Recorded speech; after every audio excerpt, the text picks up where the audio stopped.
My dear friends, today is Trinity Sunday, and to begin my words with you this morning, I want to say that there is an important difference between teaching and preaching.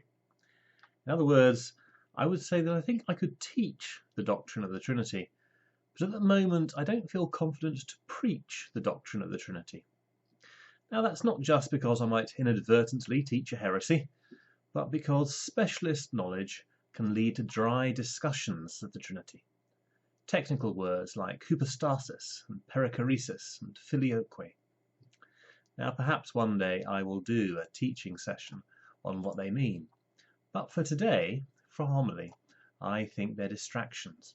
They will not bring us to where we need to get to. I would start with a different word, relationship. The claim of the Trinity is that relationship is of the very essence of God, not just a relationship between creator and created. All monotheisms have that. But the claim that before creation came into being, there was a relationship within God, between the Father and the Son in the Spirit.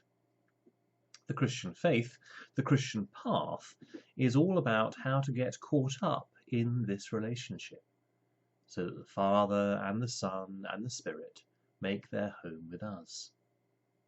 The doctrine of the Trinity was developed to safeguard this lived experience of Christian worship. This is not a matter of abstract knowledge.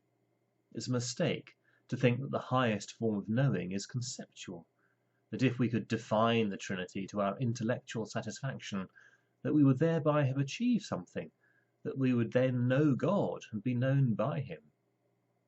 No. I am with the great medieval mystics who taught that love is the highest form of knowing. Or, as Thomas à Kempis wrote, of what use is it to discourse learnedly on the Trinity if you lack humility and therefore displease the Trinity? Lofty words do not make a man just or holy, but a good life makes him dear to God. I would far rather feel contrition than be able to define it. If you knew the whole Bible by heart and all the teachings of the philosophers, how would this help you without the grace and love of God? So, if love is the highest form of knowing, how do we know the Trinity? The answer is at once both extremely simple and extremely hard. It is to pray. Prayer is simply the word for our relationship with God, and as with any relationship, it needs time and a conscious decision to cultivate. Prayer is a conversation, and conversation needs give and take, but most of all they need time. As a friend of mine is fond of asking, how is love spelled? T-I-M-E. Prayer is the most important thing that we can do in our Christian life. It's also the thing that doesn't require anything else. You can do it at any time and in any place and at any age. So on this Trinity Sunday, let's not worry so much about intellectually understanding the Trinity.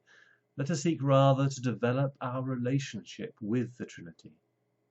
We do this by praying to the Father through the Son in the power of the Holy Spirit. It's only when that is in place that we will be able to understand the Holy Trinity.